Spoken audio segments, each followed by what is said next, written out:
Hello everyone, I am Arpita. Welcome to room to geography. तो आज हम डिस्कस करेंगे अबाउट क्लासिफिकेशन ऑफ फॉरेस्ट। तो फॉरेस्ट को हम कैसे क्लासिफाई करते हैं? Forest are classified into various categories for purposes of description, administration, management and record. तो बहुत सारे पर्पस के वजह से फॉरेस्ट को हम बहुत सारे कैटेगरी में क्लासिफाई करते हैं। इसका सब डिविजन क्या क्या है, किसके अकॉर्डिंग हम फॉरेस्ट को क्लासिफाई करेंगे?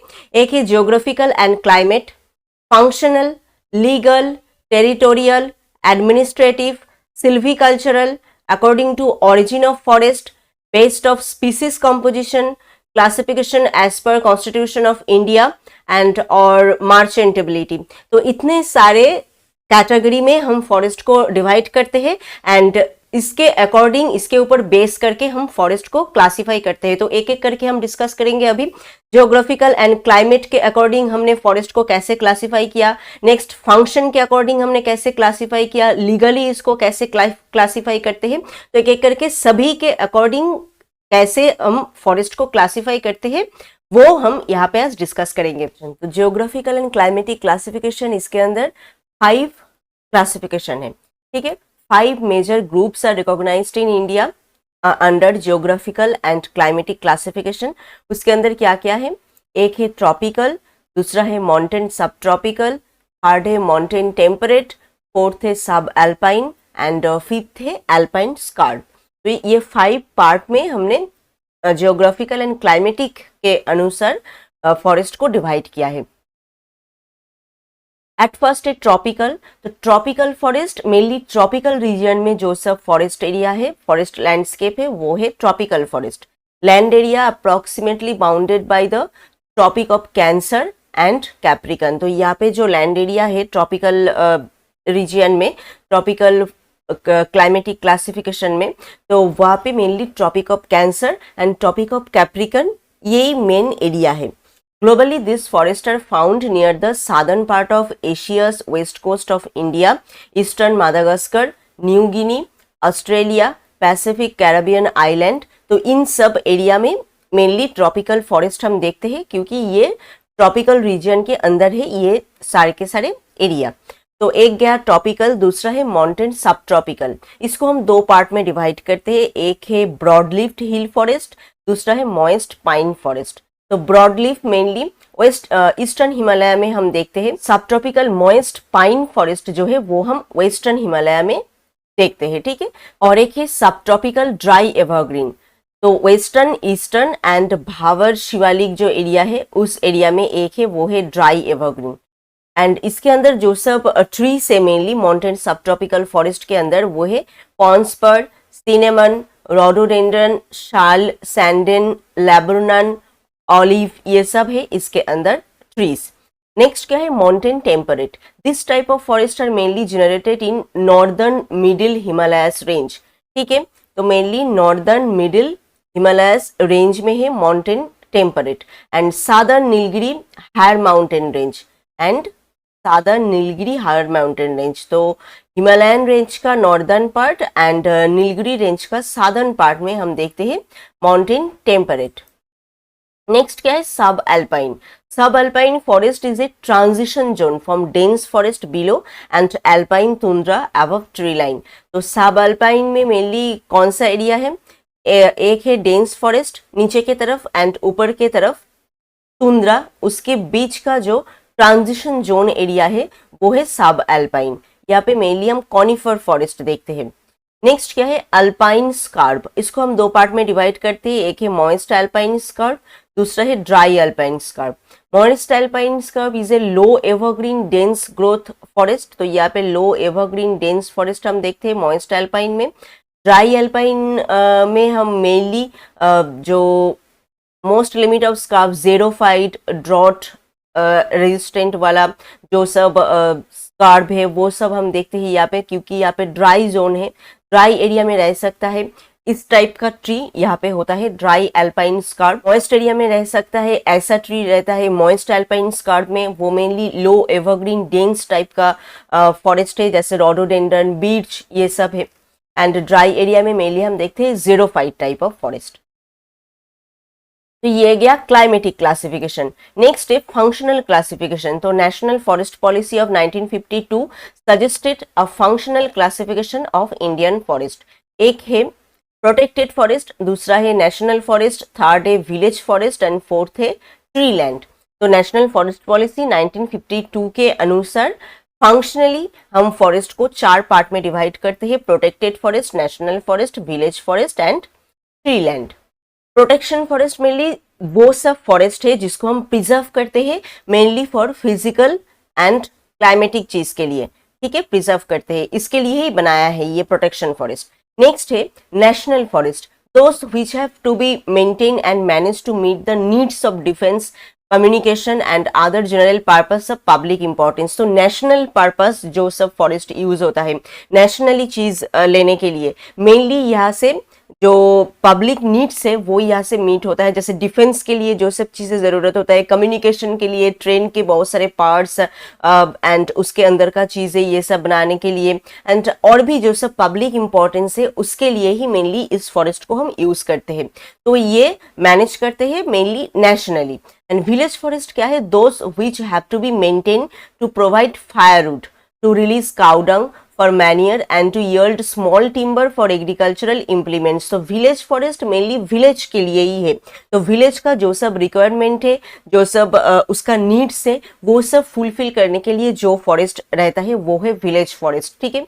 एंड लोकल रिक्वायरमेंट जैसे ग्रेजिंग, कैटल को ग्रेज करना, ये सब बहुत सारे जो सब चीज़ें, स्मॉल टिम्बर जो विलेज लोगों को ज़रूरी होता है, तो वो सब हम विलेज फॉरेस्ट से मिलते हैं। तो protection forest mainly physical and climatic चीज़ें प्रिजर्व करने के लिए बनाया गया है। नेशनल फॉरेस्ट मेनली मेंटेन किया गया है for needs of public importance जैसे कम्युनिकेशन, डिफेंस, इन सब चीज़ के लिए। विलेज फॉरेस्ट मेनली कोई एक विलेज का जो रिक्वायरमेंट है वो सब फुलफिल करने के लिए बनाया गया है। नेक्स्ट का है tree land. Tree land are those area which though outside the scope of the ordinary forest management are essential for amelioration of the physical condition of the country। तो tree land mainly outside of the forest management, तो forest management के बाहर का जो land है वो है tree land. तो ये गया according to function, functional classification, कौन कौन से काम के लिए यूज होता है। प्रोटेक्शन फॉरेस्ट जो है वो मेनली प्रोटेक्ट करने के लिए, क्लाइमेटिक एंड फिजिकल जो प्रॉपर्टी से फॉरेस्ट को प्रोटेक्ट करने के लिए यूज होता है। नेशनल फॉरेस्ट मेनली पीपल का जो इम्पोर्टेंस है वो सब मीट करते हैं, जैसे डिफेंस के लिए, कम्युनिकेशन के लिए जो सब वुड की जरूरत होता है वो सब हम नेशनल फॉरेस्ट से कलेक्ट करते हैं। एंड विलेज फॉरेस्ट, विलेज वो जो लोकल एरिया है उस एरिया का रिक्वायरमेंट जो होता है वो फुलफिल करते हैं। And tree land outside of forest management जो एरिया है वो है ट्री लैंड। नेक्स्ट क्या है, national commission of agriculture has suggested a modified functional classification. तो ये गया एक फंक्शनल क्लासिफिकेशन जो नेशनल फॉरेस्ट पॉलिसी 1952 के अंदर हुआ है। एंड और एक हुआ है मॉडिफाइड फंक्शनल क्लासिफिकेशन, वो किसने किया है, नेशनल कमीशन ऑफ एग्रीकल्चर, ठीक है। नेशनल कमीशन ऑफ एग्रीकल्चर इसको मॉडिफाई करके और एक दूसरा फंक्शनल क्लासिफिकेशन किया है। उसके अंदर क्या क्या है, एक है प्रोडक्शन फॉरेस्ट, दूसरा है प्रोटेक्शन फॉरेस्ट एंड तीसरा है सोशल फॉरेस्ट। प्रोडक्शन फॉरेस्ट को भी हम सब डिवाइड करते हैं, एक है वैल्यूएबल फॉरेस्ट, दूसरा है mixed quality forest, 3 inaccessible forest, commercial forest, industrial forest.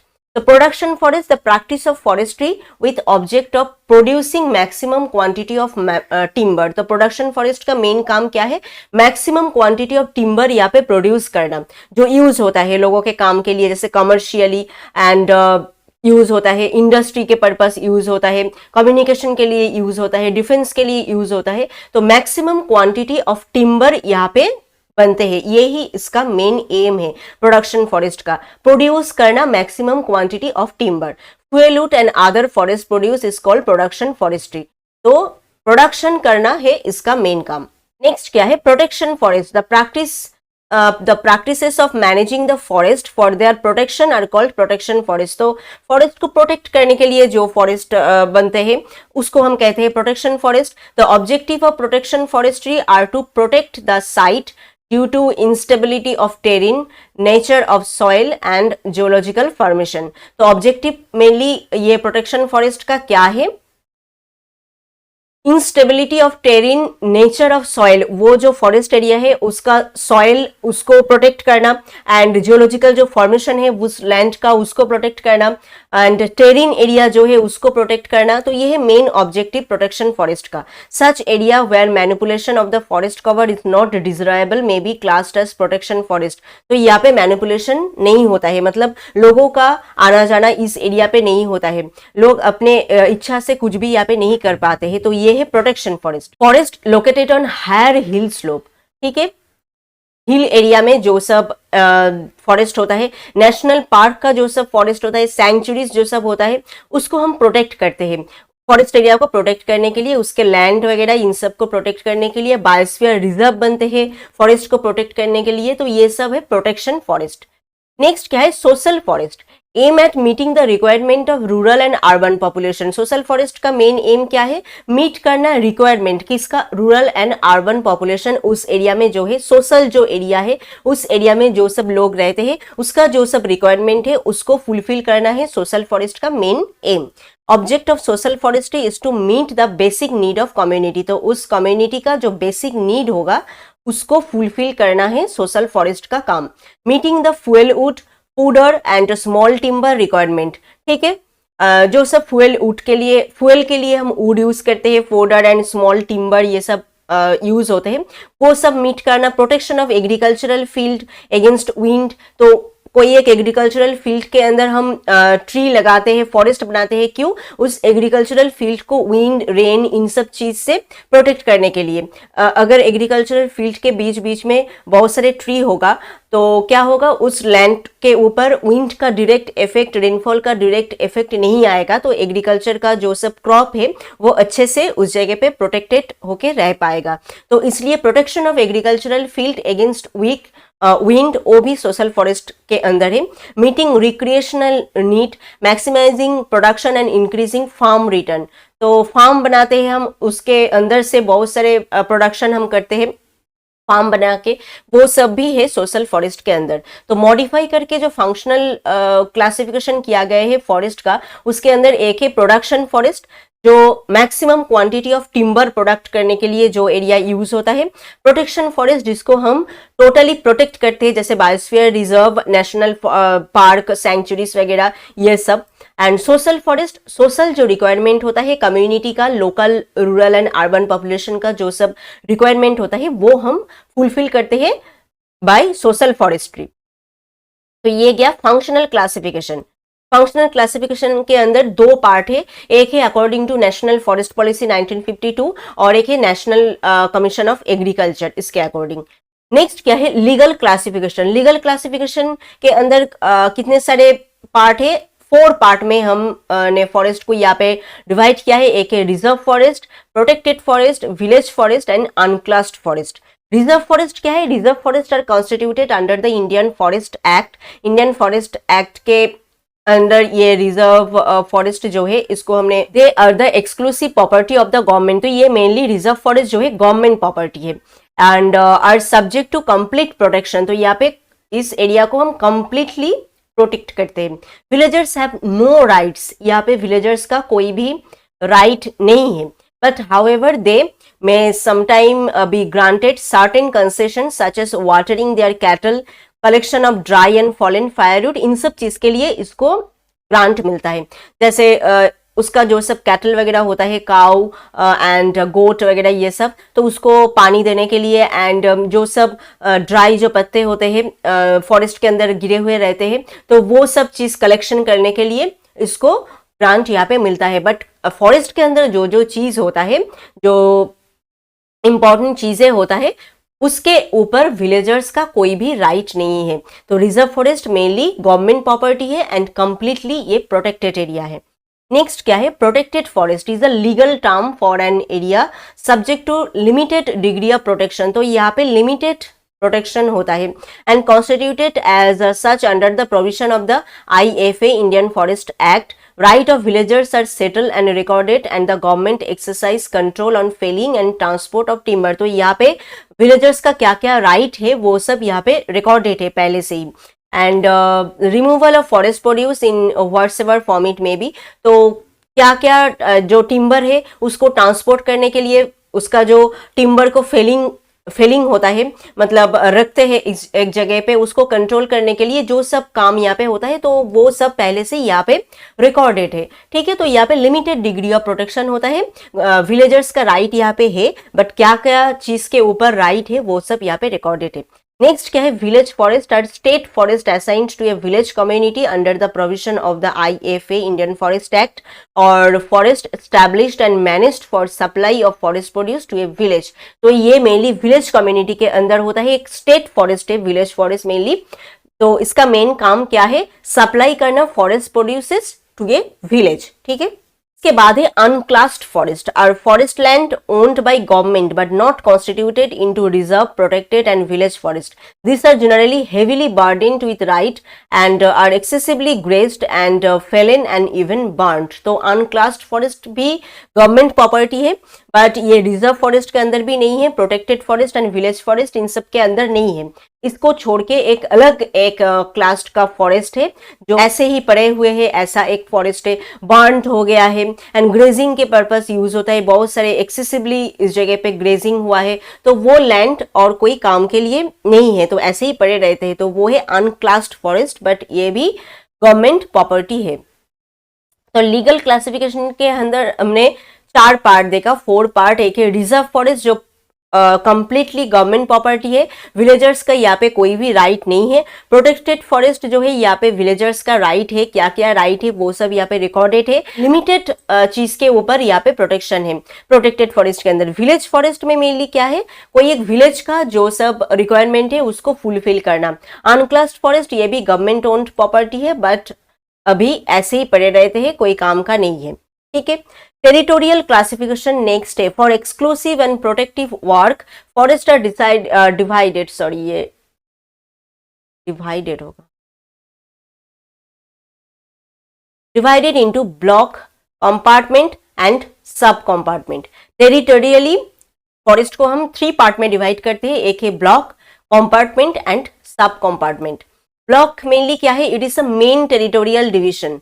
Block है main territorial division of the forest, generally bounded by natural features, bounded by mainly natural features and bearing a local proper name, and इसका एक proper name भी है। Each block has a clear cut boundary all round it with numbered pillar. तो block जो है इसके चारों तरफ क्लियरली बाउंड्री होता है एंड नंबर देके पिलर भी यहाँ पे रहता है। तो ये है मेन डिवीजन, टेरिटोरियल डिवीजन का मेन डिवीजन, ये मेनली बाउंडेड है बाय नेचुरल फीचर्स। नेक्स्ट क्या है, कंपार्टमेंट है। Block is divided into several compartment. तो ब्लॉक है मेन, उसको डिवाइड करते हैं several compartment में, which are territorial unit of forest permanently defined for purposes of administration and record। तो फॉरेस्ट के काम के लिए ही इसको हम सब डिवाइड करते हैं ब्लॉक को, एंड जो पार्ट में डिवाइड करते हैं वो है compartment. It is the smallest permanent working plan unit of management. तो ये स्मॉलेस्ट है क्योंकि ब्लॉक को हमने डिवाइड किया है।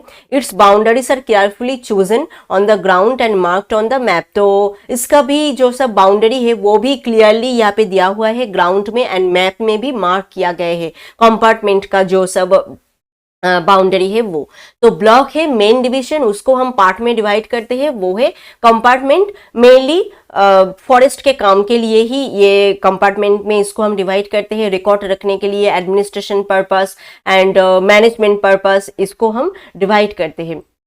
Boundaries are formed either by natural features such as ridge, valley, bottom. तो कंपार्टमेंट का जो सब बाउंड्री है वो भी नेचुरल फीचर्स के द्वारा ही उसको किया जाता है बाउंड्री। तो उसके अंदर क्या क्या है, mainly ridges and valley, bottom जो है, स्ट्रीम के द्वारा भी इसको हम डिवाइड करते हैं। आर्टिफिशियल लाइन जैसे फायर लाइन होता है, वो सब इसके द्वारा इसका हम बाउंड्री रखते हैं। Size of A compartment depend on the intensity of management. तो कंपार्टमेंट का साइज कैसा होगा वो डिपेंड करते हैं मैनेजमेंट किस तरह से हम करेंगे, एंड इंटेंसिटी कितना है मैनेजमेंट का उसके ऊपर। नेक्स्ट क्या है, sub compartment. If a compartment does not carry one forest type uniformly and is not suitable for a uniform description, inventory and treatment, it may be temporarily or permanently divided into sub compartment. अगर sub compartment, अगर compartment के अंदर जो सब forest है वो uniform नहीं है। बहुत सारे टाइप का फॉरेस्ट अगर होता है तो उसको मैनेज करना अलग अलग, उसको मैनेज करने के लिए आपको अलग अलग तरीका यूज करना पड़ेगा। तो इसके लिए अगर हम उस कंपार्टमेंट को बहुत सारे पार्ट में डिवाइड कर लेते हैं तो वो और भी इजी हो जाएगा। तो इसके लिए and description, inventory, treatment, management, इन सब के पर्पस अगर लगता है कि कंपार्टमेंट को हम डिवाइड करेंगे तो उसको हम कहेंगे सब कंपार्टमेंट। तो ये टेम्पोरली भी होता है एंड परमानेंटली भी इसको हम डिवाइड करते हैं। टेम्पोरली डिवाइड करते हैं कैसे, जैसे इसको सब कंपार्टमेंट में डिवाइड किया एंड उसके बाद जो जो काम करना है वो सब कर लिया, फिर उसको कंपार्टमेंट के अंदर ही एक साथ करके रिकॉर्ड किया। एंड परमानेंटली भी उसको हम डिवाइड कर सकते हैं एंड परमानेंटली उसका रिकॉर्ड अलग से बना सकते हैं। द सब डिविजन में be revoked when the crops have brought into a condition when they do not require different treatment. तो सब डिविजन कब नहीं होगा, जब वहां पे डिफरेंट ट्रीटमेंट की जरूरत नहीं है। अगर कोई एक कंपार्टमेंट के अंदर डिफरेंट टाइप ऑफ ट्रीटमेंट की जरूरत है, अगर डिफरेंट टाइप ऑफ ट्रीज उस जगह पे रहते हैं तो उसको मैनेज करने के लिए डिफरेंट टाइप ऑफ तरीका, टाइप सबको यूज करना पड़ेगा, तब उसको हम सब कंपार्टमेंट में डिवाइड करते हैं, नहीं तो सब कंपार्टमेंट में डिवाइड हम नहीं करते हैं। तो ये गया टेरिटोरियल क्लासिफिकेशन। एक है ब्लॉक है मेन, उसको हम डिवाइड करते हैं कंपार्टमेंट में, उसको हम डिवाइड करते हैं सब कंपार्टमेंट में अगर जरूरत होता है तो। ठीक है, नेक्स्ट क्या है, नेक्स्ट है सिल्वीकल्चरल क्लासिफिकेशन। तो सिल्वीकल्चरल जो प्रैक्टिसेस है उसके अकॉर्डिंग भी फॉरेस्ट को हमने बहुत सारे पार्ट में डिवाइड किया है, क्लासिफाई किया है। एक है working circle, felling series, cutting series, coupes and periodic block. तो ये सब क्या क्या है, mainly Walking circle may be defined as a forest area organized with a particular object and subject to one and the same silvicultural system and the same set of working plan prescription। तो working circle mainly क्या है, कोई एक circle जो area, एक forest area जिसको हम working circle के अंदर डालते हैं, तो वहां पे मेनली क्या क्या होता है, एक पार्टिकुलर ऑब्जेक्ट होता है, पार्टिकुलर एक काम होता है वहां पे, एंड सेम टाइप का सिल्वीकल्चरल सिस्टम उस जगह पे होता है एंड सेम टाइप का वर्किंग प्लान, मतलब कैसे उस एरिया को हम मैनेज करेंगे, कैसे काम करेंगे, उसका जो प्लान होता है वो भी सेम टाइप का होता है। तो ये है वर्किंग सर्कल, मतलब एक एक सर्कल में इसको डिवाइड करो एंड उसका प्लान बनाओ अलग से, सेम टाइप का प्लान होगा, सेम टाइप का सिस्टम होगा ना, अलग अलग से काम होगा। फेलिंग सीरीज क्या है, a forest area forming the whole or part of a working circle and delimited so as to distribute felling and regeneration to suit local condition. तो फेलिंग सीरीज कोई एक एरिया को as a whole and part में हम forest area को divide करते हैं and कैसे उसको हम डिस्ट्रीब्यूट करेंगे, रीजनरेशन कैसे होगा उस जगह पे, फेलिंग के बाद रीजनरेशन कैसे होगा, तो उसके लिए हम अलग अलग पार्ट में डिवाइड करते हैं फेलिंग के सीरीज के वाइज। टू मेंटेन और create a normal distribution of age classes, the yield is calculated separately for each FS felling series which should have an independent representation of age classes। तो अलग अलग से Fehling series हम यहाँ पे बनाते हैं। नेक्स्ट क्या है, each A failing series is a self-contained unit of management with a separate calculation of yield and a separate series of silvicultural operation।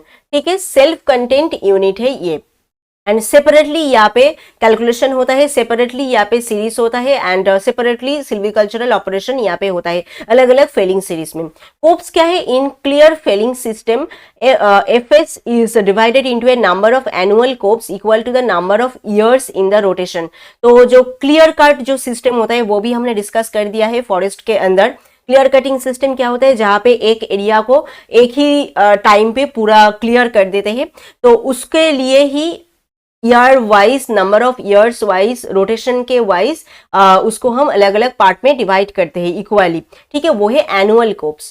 Periodic block क्या है, defined as the part of forest set aside to be regenerated or otherwise treated during a specified period. तो कोई एक part और forest area जिसको हम regeneration के लिए यूज करते हैं एंड स्पेसिफाइड कुछ टाइम के लिए उसको हम अलग करते हैं, ठीक है, वो है पीरियडिक ब्लॉक, मतलब टाइम के अकॉर्डिंग हम उसको पार्ट में डिवाइड करते हैं। The regeneration block is called floating or single when it is only PB periodic block allotted to each working plan revision. तो ये सिंगल रीजनरेशन होगा कब, जब वर्किंग प्लान रिवीजन के लिए ये यूज होगा। Only PB allotted at each working plan revision. When all PBs are allotted and retain their territorial identity at working plan revision, they are term fixed or permanent, ठीक है। तो यहाँ पे एक सिंगल भी है, एक परमानेंट भी है पीरियडिक ब्लॉक के अंदर। तो ये गया सिल्वीकल्चरल क्लासिफिकेशन, जिसके अंदर क्या क्या है, वर्किंग सर्कल, मतलब वर्किंग प्लान के अकॉर्डिंग फॉरेस्ट को हम सर्कल में डिवाइड करते हैं। फेलिंग सीरीज के अकॉर्डिंग हम उसको डिवाइड करते हैं। कटिंग सीरीज मेनली जैसे कट करते हैं हम फॉरेस्ट को, उसके अकॉर्डिंग उसको डिवाइड करते हैं। एंड पीरियडिक ब्लॉक वो है टाइम के अकॉर्डिंग, एक पीरियड में हम ब्लॉक वाइज उसको डिवाइड करते हैं। नेक्स्ट क्या है, classification according to origin of forest, high forest and coppice forest. High forest क्या है, फॉरेस्ट ओरिजिनेटेड फ्रॉम सीड, जो सब फॉरेस्ट सीड के द्वारा ओरिजिन होता है। And coppice forest originated vegetative from suckers and sprout from stumps, इन सब के द्वारा जो सब फॉरेस्ट होता है वो। तो ये अकॉर्डिंग टू ओरिजिन।